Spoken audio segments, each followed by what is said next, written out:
welcome to Randy Sands and the Mediumship Crew. And I am very, very excited tonight because we have Charvonne Carlson back with us. And this is Black History Month. And we are reviewing, as always, the third Monday of every month is a spiritualist pioneer. And tonight we're reviewing Nellie Mae Taylor. So, Charvonne, I'm really excited about this, if you can't tell. So I want to just give you the floor. All right, all right. Thank you, thank you. Thank So you. Thank you for your time. I love talking about them. So hey, to me this is fun. So first, I'm going to start with a picture of her to make sure that we get that in first. Okay. So this is Nellie Mae Taylor. I believe Oh, she's she's pretty. about mid to late. I think it is his late 30s, early 40s. This particular picture of her. Um, yeah, she's a beautiful woman. Nellie Mae Taylor was born March 9th, 1910 in Oklahoma. Her mother, So she was a Pisces. yeah, yeah. Her mother was named Rebecca, and she was an indigenous Native American on a Shawnee, I believe it was the Shawnee Reservation. So her mother grew up on a reservation. Um, and her father was Isaiah Walker from Texas. And apparently, during the migration, he migrated to um, Oklahoma and met up with her mom. So while I'm sure this is not the first one, it is the first one that I have found where we have a Native American and Black spiritualist pioneer for for the spiritualism. So I think that's pretty. I thought that was pretty like yay. And her mother grew up on the reservation, the one where they gathered all the children, and it was a finishing school part of it, and yeah. And the finishing school wasn't, positive. It was just to uh, erase their culture from them to make them more European, streamlined, and accepted. So Nellie Mae, being born in Oklahoma, now in the area she was born in and grew up in, which was around Tulsa, um, became a huge African American population migrated from the South to there. That is where Black Wall Street was. And it was around the same time that she was growing up there.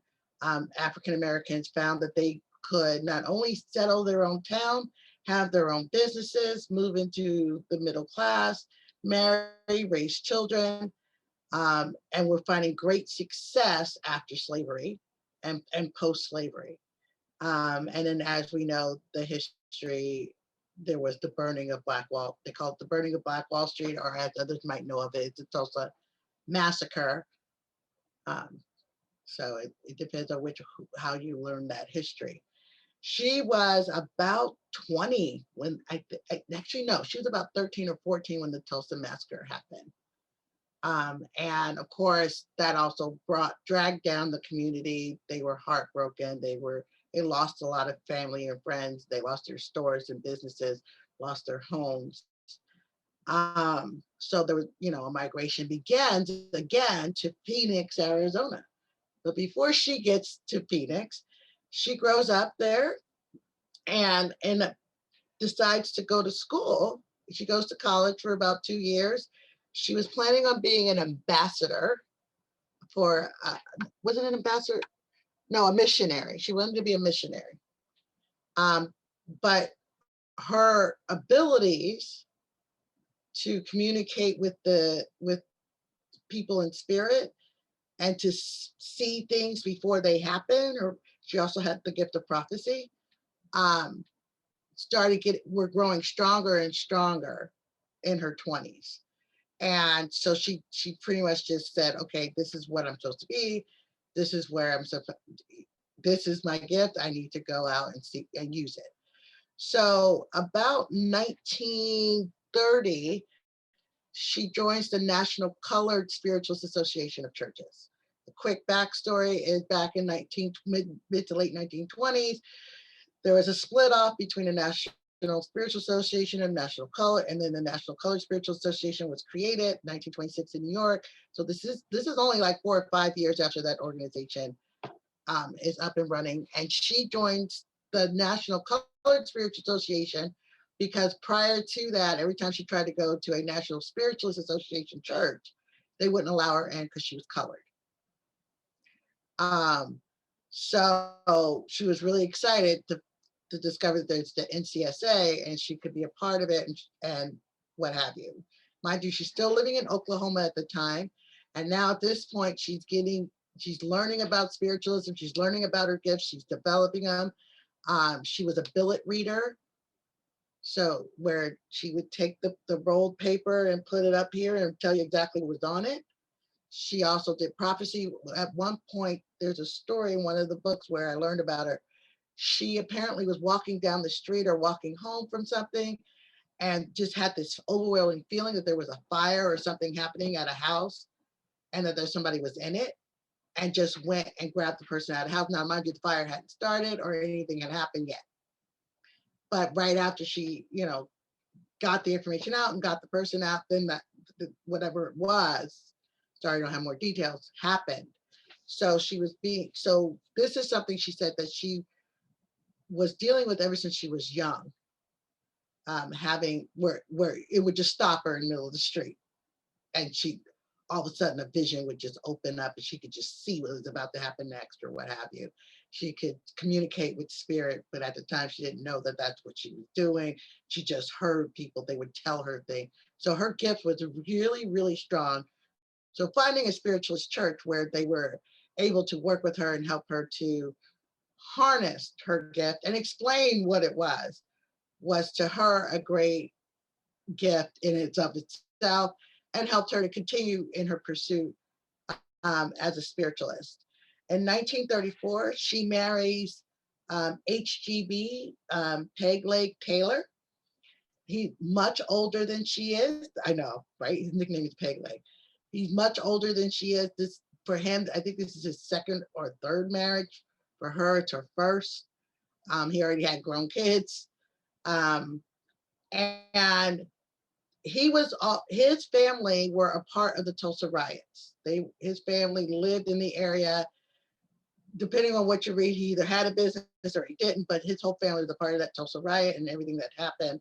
His granddaughter actually is writing a story on it based on what she learned, great granddaughter, I think it is, based on what she learned from family lore about what happened. So he marries Nellie Mae and he becomes a spiritualist minister. And then she decides to be a spiritualist minister as well. So the thought process is that her belief in spiritualism and her gifts also encouraged him to also want to also serve spirit as well. Even though up until that point in his life, he was pretty much, raised his family, had a business, what have you. So about 1942, 1940s, they moved to Phoenix, Arizona, because after the massacre, there really wasn't anywhere to go or anything to do. There was just a lot of heartbreak and a lot of wreckage. So moving to Phoenix, Arizona was kind of like a new start, but there's this area in Phoenix that, again, we're having another large group of successful, finding jobs, being able to do what they want and live really good lives of African Americans. And when she gets to Tulsa, Oklahoma, not Tulsa, she left Tulsa. When she gets to Phoenix, Arizona, they open up a church, their own spiritualist church, the Taylor Memorial Interracial Spiritualist Church. Now, a lot of people think the interracial part means white and black. When I discovered her ancestry and that she was half Native American, I personally believe the interracial was honoring her Native American mom and her African American dad. And can I interject there for a moment? Mm-hmm. That to me is very fascinating, and I'm going to tell you why. I was partially raised by a woman that was 100% Chippewa, and back then, and we're probably talking about the same time frame. It was very frowned upon to go outside of Native American. Hmm. So she really, or her parents really, were trendsetters. Yeah, yeah, and also I think it at the time, if you think about Tulsa and that surrounding area, you had mostly Native Americans and African Americans in that area. The white population more lived away from that. They didn't want to be a part of those people. You know how that goes. And there's also the not wanting to marry your cousin. I'm sure that had something to do with it too, because you know, I mean, not that reservation life was good at all, or what have you. They were treated horribly, but at the same time, I mean, you don't know if that's my cousin or my brother. Is that my aunt? Is that my aunt? You know, because there wasn't a lot of times families stayed together, and then the families grow, and then they create a community. So here's your opportunity. Like I don't have to marry my cousin. Mm, I know if I marry him, he's not my cousin. So and that's also was a common. It was actually a common thing for interracial marriages between Native Americans and African Americans. There was also another community in Connecticut that had the same thing. And the only reason why I know about that particular community in Connecticut is because my cousin's father is a descendant um, of of oh my God, I forgot his name. But anyway, he's a descendant of one of the only Africans to actually write his own venture write his own story about how he came to the Americas, how he was sold, where in Africa he was actually from, where he lived, the name of his parents. And there's another community there that where there was this intermingling and blending of African American slaves, former slaves, and Native Americans. And so that's just a side, but yeah, so that's how I knew that was kind of more of a common thing you that you know happened. Go on, go ahead. you know what just occurred to me Hmm. is I may have misspoke because, like I said, the woman that partially raised me, and by the way, she's my gatekeeper today. Um, Remember I said it was frowned upon to go outside, but you know what the difference may have been? She was actually cast out because she went with somebody who was Caucasian. Mm. That may have been the difference. I believe that would probably be, because back in those days, colored meant anybody not white, Right. and then they would specify black colored. Oh. Right, so they specified black colored so that they knew that, okay, if you're black, you're not allowed here.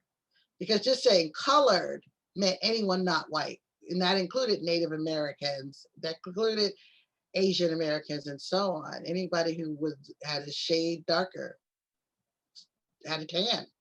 You were, you're not invited to the party. So she ends up moving with her husband to Arizona, where she worked as a journalist for the Arizona Sun, which was one of the only African American newspapers, but it was a very popular and very well read, distributed newspaper. She wrote for two columns. One was called the West Side Social Roundup and Sunshine. In the Sunshine column, she was a little bit more, you could hear her activist voice more and her little bit of her spiritualism mixing in with the Sunshine column. And then, of course, the West Side, not of course, because you probably don't know, the West Side Social Roundup is basically the column with so and so went to Texas for 3 weeks to visit his mother. I mean, because back in those days, that was news. And personally, as a genealogist, I loved it because when you're doing genealogy research, you get a little snippet of what they actually were doing in that time, because if they had any type of social class status or class, they would be written up in the paper if they traveled to visit their nephews or their mother came to visit for 3 weeks, you would get that snippet in the paper to kind of fill in the details besides numbers, dates, and places. Also, while she was there is where she opened up the interracial spiritualist church that I talked about at Taylor Memorial. What was interesting is that there was another national spiritualist association church there run by Reverend Ford, who was the NST, who actually came and helped her to open up her church, helped her organize her board, and helped get the spiritualism, the National Spiritual Association guidelines in her church. So again, there was that cross working together where, I mean, and she would serve his church too. He would have her come and work at, I think his church was called Harmony Chapel. I might be confusing my churches, but she would go work his church. He'd work at her church. One time she had to go out of town for a meeting. He stood presiding over the board and helped with the board and any problems that they might have had, any paperwork that they needed, because this was her church. The one thing I couldn't find was the paperwork of, did she associate her church with the National Colored Spirituals Association of Churches, or did she keep it as an independent church? My gut says that she kept it as an independent church. That while she was an active member, at one point became president of the National Colored Spirituals Association of Churches, I believe that she kept her church as an independent church. There's another thing where the NSA were well aware of her because there was a picture that was taken at one of her services where there's like 10 lilies on, in that Polaroid one where you pull it out, wait for it to dry, and then you see these 10 white lilies on it. And it was, each one represented how many people were at the service at the time or at that particular gathering at the time.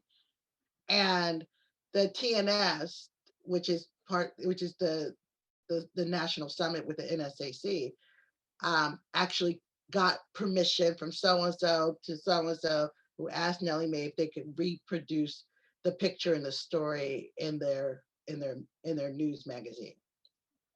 So there was, and then I also had read how there was a pastor in Oregon State or Washington State, one of those, the Pacific Northwest, who would come down to her convention when she would host the NCSA convention.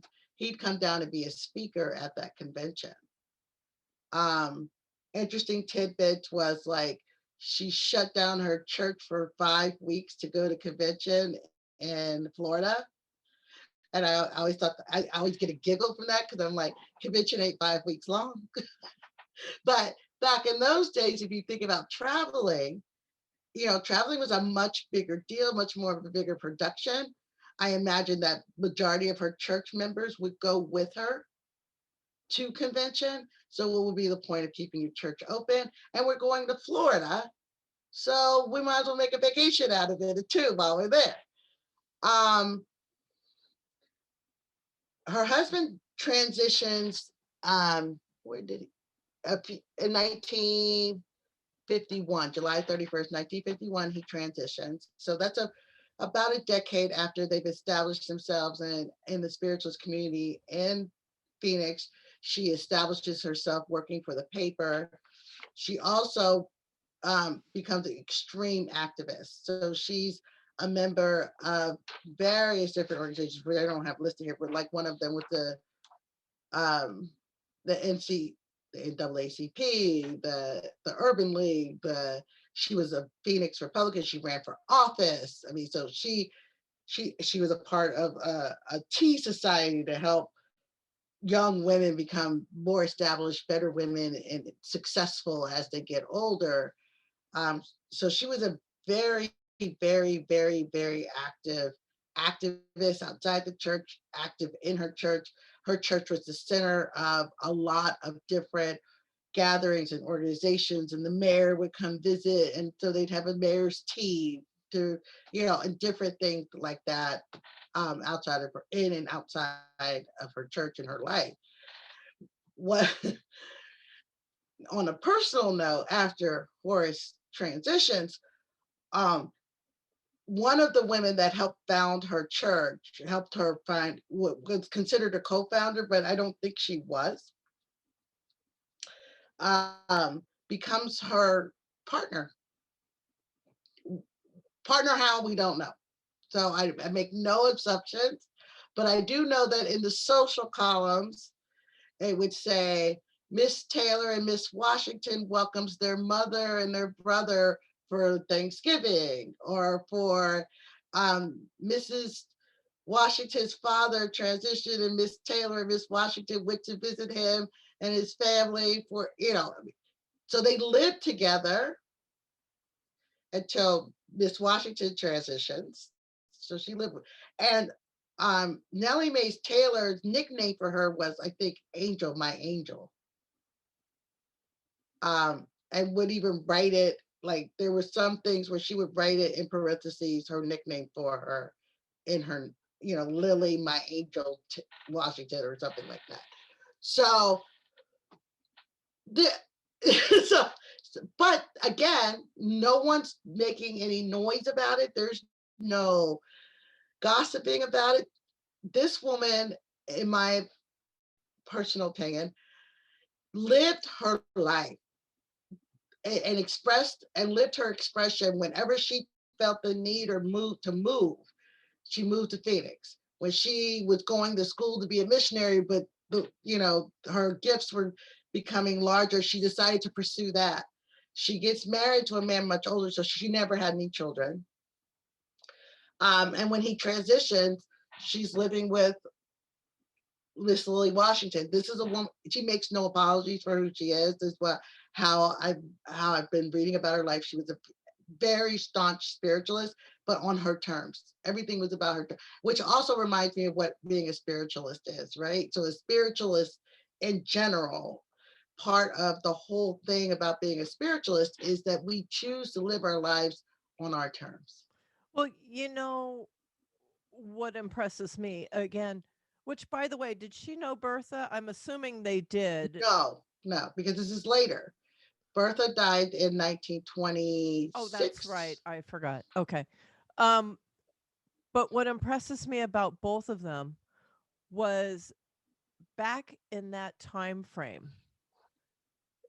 That was a lot. That is a That was a lot. lot. And they lived their truth and they were bold enough to do so. And as you hmm said, unapologetically. Yeah.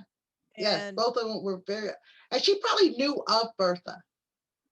I imagine she knew of Bertha, oh, but she probably I'm knew sure of she did. Bertha probably after Bertha transition, because they were, there's that crossover period of time before you find out all the information. And I'm sure Bertha was talked about in the beginning stages, may not have been talked about as much as time went on, because the And president of the organization just did change. the thought that comes to me is that they were willing to live their truth no matter what ramifications may have come, because there could have been many. hmm hmm Well, it And doesn't that alone with her. She's a woman. She marries a much older man. So there's that drama, right? She's biracial. She opens her own at an unforgiving time. and unforgiving time. She opens her own church and calls it the Interracial Spiritualist Church. But she manages to connect and cross bridges with people of various backgrounds. I would have never imagined. Like Reverend Ford was such an integral part of helping her with her church, given that time frame and given the backlash. It was the civil rights movement. It was before the civil rights movement again, and he was more than happy to help her in whatever way he could in establishing her church. And then she has a woman move in with her, and everybody talks about it as if it totally is normal. We know that in those times, being gay or outwardly gay in any or even appearance of it, you're land-based it, right? Like they could have hung her and Lily even if they weren't, even if they were just two women who decided to live together. Because it just, she's like, I'm not getting married again. I was so in love, my heart's broken. You know what I mean? I'm not saying they were actually partners, but what I'm saying is that that wasn't a common occurrence to happen without some sort of huge backlash. So she covered all of it. The whole gamut. And the whole gamut. And then, of course, And walking down the street and visions and people talking to her. And she'd not go, I think I'm going crazy. But she didn't think that. She was successful at it. Very successful at which it. shows me that that was the divine at work. And she listened.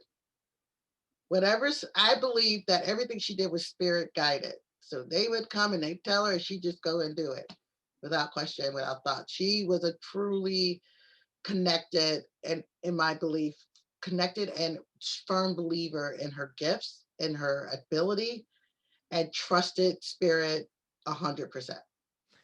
Does anybody else have any questions they'd like to ask or anything they'd like to add? Joanne, I got to imagine you have something.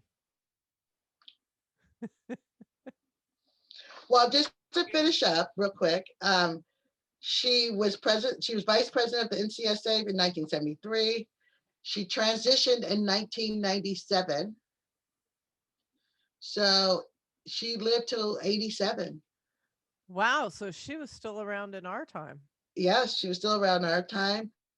The last known record I have about the NCSA is, I think, 2013 or something.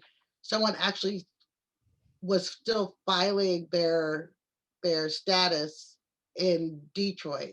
I bet you Joanne will know. But no. But that person transitioned last year. Oh. I was like, that's okay. That's another story. But basically, she starts. It's about after the 1970s, around 1980 is when she starts. You know, and at this point, she's what, 87, 77.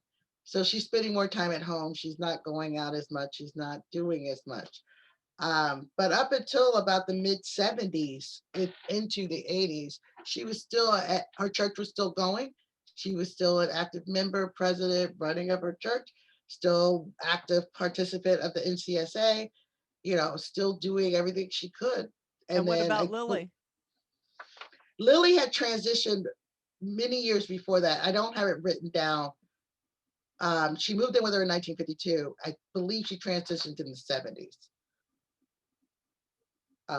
So there wasn't a long, and then after that, Nellie stayed alone in Arizona, and she's buried in Arizona with her in the same gravesite as her husband, former husband. She was just a phenomenal, oh my God, phenomenal person. She was, yes. And her abilities ran the gamut. So she was also a healer and apparently did trance work. Doesn't it just, it's like a hot poker to me to know that these people were still around in our time and we didn't know it. No. And we could have, you know, had we just known, I would have loved to sat down and had a conversation with her. Oh my God, the information she could have given us. That's like a red hot poker to me. That's like poking the bear. Well, like finding the woman, finding the I forget what they're called, where you go online and you filings for your 501c3. Mm-hmm. So finding that she was still filing it for the National Co-Spiritual Association until into the 2000s, because she was the secretary apparently for the longest time of the organization. And then finally filed the paper that says it's no longer, like in 2013 or 14. Really, that's recent history as far as I'm concerned. And then she transitions literally in early 2020, and I don't find out about it until late 2020. That's like a double red hot poker. Yeah, I felt like somebody was just like, hey, you're gonna get close. but you're just not there yet. It's like you didn't buy your train ticket quite in time. I know. I know. So that is what I have on Nellie Mae Taylor, our pioneer spiritualist. Um, because she had such a close relationship working with the National Spiritualist Association of Churches, the NSAC, and the National Colored Spiritualist Association of Churches, it kind of reminds me of Bertha, in that Bertha refused to join the NCSA. She refused to become part of that. She just went back home and decided to run her church and leave it as NSA, right? And even though the NSA wasn't going to recognize her church anymore because it was a colored church, she never, so it technically for that couple of years before she transitioned, she was an independent spiritualist church. She stood in what she believed was right, but still worked with the National Colored Spiritualist Churches and worked with the National Spiritualist Association. And Nellie Mae did the same thing. She's right in that middle ground where she's working with the National Spiritualist Association of Churches and the National Colored Spiritualist Association of Churches, but her church is the independent church. And when she transitioned, her church transitioned. Same thing happened with Reverend Bertha. When she transitioned, her church transitioned with her. Wow. There was no pickup and going on with it. We've got a couple more minutes. Does anybody have anything they would like to ask or anything they'd like to say?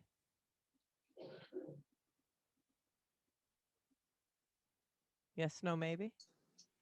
I just want to say, Charvonne, I love when you give these talks. Right? I love the information. I just love hearing about these people that were just so amazing. I wish I could be so amazing. It's like, it's very inspiring. I know, right? I know. I want to be that amazing. You I mean, are not in your own necessarily way. as anything but Exactly. me, but just so cool.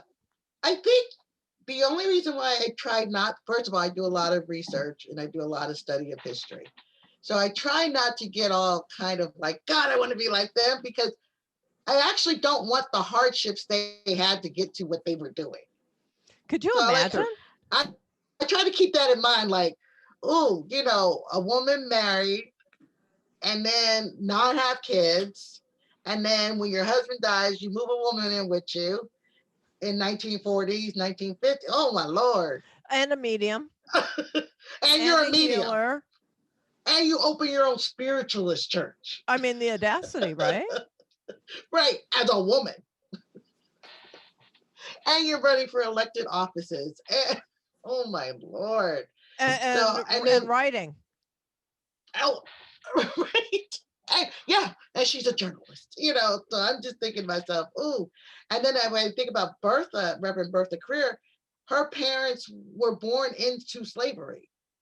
So she's the first generation to not be born into slavery, a slave. So she's learning how to read and write because her parents can't help her with that.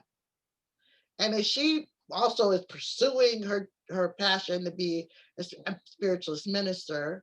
She even wrote, it was really cool with Bertha, in the census, when they asked her career, she wrote spiritualist minister. Could you imagine the at least the verbal confrontations that had to have taken place along their way? Mm-hmm.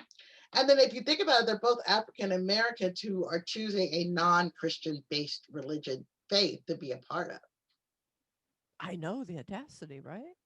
And women. But not that the African American churches were not supportive of the spiritualist movement and the spiritualist churches. They were extremely supportive. But even when I was researching Elder Rebecca Jackson, the reason why she got out of she was a Methodist. She was part of the AME. The reason why she left is because they could not handle this woman with her gifts of power to heal, and they couldn't claim it because that sexism was huge in the African American churches as well. You're a woman, you don't know anything, you don't know it. But she commanded audiences of thousands or hundreds that would come to hear her speak and they wanted her healing. And the local AME church in that area at the time were actually gunning for her. like they went on an all-out campaign to not only discredit her, but to ruin her. Are you surprised? No, I wasn't surprised, but it was just like, I'm glad. whoa, but I mean, and she would see it, and it was so funny. Well, not funny, but she would get the visions of what they were going to do next before they did it. So she was always prepared. So I thought that was kind of cool. Like, you can't she's so connected. They tell her in advance, you're coming. And it would, like, they would be coming to, they would come to her gatherings to discredit her. And she'd know ahead of time that there was a plant in the room and they were going to use the information. They would get to her brother and her husband tried to beat her, but she would get a vision every time he was about to come. Like literally God would place that, like, this is what's going to happen. So you need to go do this at this time. Mm-hmm. And she'd follow it and get out of the way. So he'd show up, she's not there, or whatever, for whatever reasons, he's not able to, get to her. And the reason why he was abusive, I'm not justifying abuse at all. Do not take this as justifying abuse. The reason why was because of that very patriarchal, male-dominated. The pastors at the church were like, you need to do something about her. You need to get her in line. You need to get her in control. She's doing too much. She's making us look bad. That probably wasn't hard. No, it wasn't. But you know what I mean? So that was Rebecca Jackson. But all of these women, that was the running thread that I felt that they had. That once they connected with their spiritual being and their soul's purpose, they hit the ground running and they never let go. So I want to challenge you. Okay. So I would love, we've done 2 spiritualist pioneers that were Black women. Mm-hmm. I would love for you to do one on a Black male. Yeah, one in specific? No. Huh? Well, I'm leaving that wide open for you. Well, I have a few. So I'm leaving that wide open, but I would love. Well, the challenge will be narrowing it down to who. Yeah. Yeah, but I think that would be very interesting. Oh, Lynn, you were saying? I was yelling at my dog. Oh, sorry. Oh, yeah. Let's pick a state, because we were trying to do all 50 states. Well, you know what? That's a good idea. So you know what you may want to do? Pacific Northwest. Well, you may want to get with Stacy, because Stacy is the one doing all the states. Yeah. So you may want to find, which states were done, and then that'll probably help you narrow it down. Okay. Because Pacific Northwest, there's one that I'm researching. I have very little on. That'll be a 10-minute conversation. There's a lot about him, but not a lot about him, if that makes sense. Yeah, it does. A lot, but it's not substance. No, it's not enough to, really. But I could do New Orleans. And I don't think we've done that yet. So and that would be, it could be the New Orleans during this Civil War. I think that would probably work. So you may want to, because you know Stacy well, you may want to just check with her. I'll check with her and see. And I want to thank you again for coming in, sharing your knowledge and your time. It's greatly appreciated by me, and I'm sure by many others. Thank you. I love it. I just love it. I research everybody, so like right now, I'm in love with Victoria Woodhull right now. I won't tell I your fall wife. in love. I won't tell your wife. I won't tell your wife. Oh, she knows to tell her every time. I have a question. Yes. So this is a group of mediums, correct? If I Yes. understand right. So wouldn't it be awesome to talk to these people that we're learning about?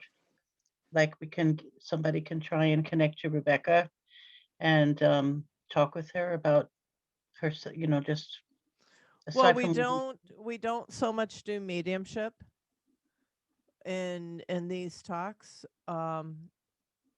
I don't know about anybody else, but I consider it a very sacred thing. And you know, it's something to be held sacred. Yeah, my I'm connection with the pioneers when they do come to me, and they do, they usually come to me while I'm in meditation, and they come to me when I'm actually focused on them and help me with building they want their stories told. Um, but mediumship to me, yes, it's a very sacred. I have to be in the right space. I have to be focused. I have to be ready to connect.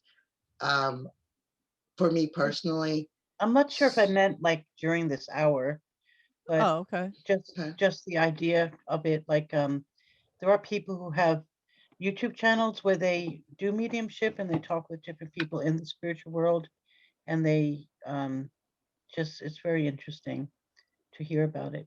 So that's all. Okay. But yeah. Anyway, I wanted to thank you, Siobhan, for your research and the heart you put into the presentation. Thank you, thank you, thank you. Mhm, Like I said, I love it, love mhm. it. All right. And I think with So that, hi, Randy.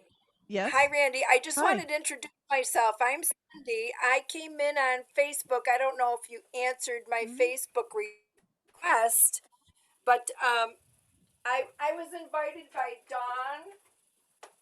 Hang on a second here. My hot water running in my sink here. So I was invited by Dawn, and so then I invited Safira, and so I hope I'm in the right place. You are. I'm not I'm not a medium. At least I I haven't been in that divination yet.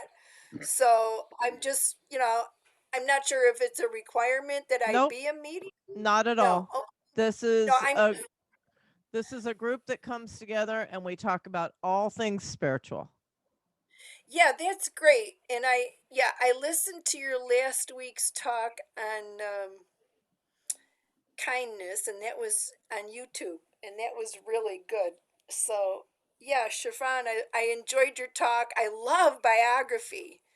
When I was a kid, I used to read biography, and so that was very interesting. Um, Pioneering women who who really were gutsy, weren't they? So Oh so yeah, anyway, no, yeah. I just wanted to introduce myself and say hi. Well, Hi, thank you. And And it's Cindy. nice having you. yeah, thank you so much. Yeah, no problem. All No right. And problem. with that, what I think we'll do is we'll sign off because now we have to jump over to Facebook Live for the prayer circle. And Charvonne, I'll be in touch with you within the week. All right, thank you. You guys have a Thank great you. one. Love You you. too, sweetheart. Bye bye.